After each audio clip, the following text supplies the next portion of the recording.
This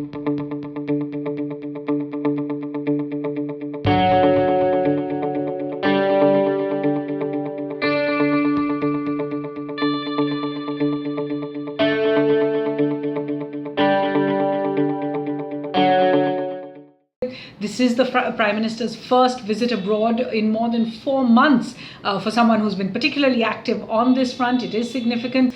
Chief on his agenda when it comes to meeting the EU leadership for the EU-India summit, which hasn't taken place in 4 years, is whether the two sides can restart or announce the restart of negotiations on the free trade agreement, or the bilateral trade and investment agreement as it's known, the BTIA. Also, what diplomats will be watching very closely for is whether Prime Minister Modi, who is expected to meet the EU officials, including the foreign minister for the European Union, known as Federica Mogherini, who's of Italian origin, whether there will be or can be some kind of breakthrough on India-Italian ties that have been fraught ever since the arrest of 2 Italian Marines for the killing of Indian fishermen. Whether or not the Prime Minister is able to achieve all of these things, he certainly has a packed agenda in Brussels, where he will visit all of Wednesday. The nuclear security summits were initiated by the administration of Barack Obama back in 2010 with the aim of detecting, intercepting, and securing vulnerable and illicitly trafficked nuclear materials across borders. And this includes effective responses to terror and sabotage.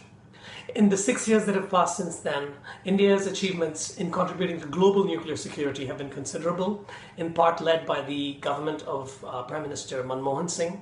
And these include establishing a global center of excellence for nuclear partnership, and for contributing $1 million towards a nuclear security fund, as well as participating in a variety of joint mechanisms with the UN and the IAEA.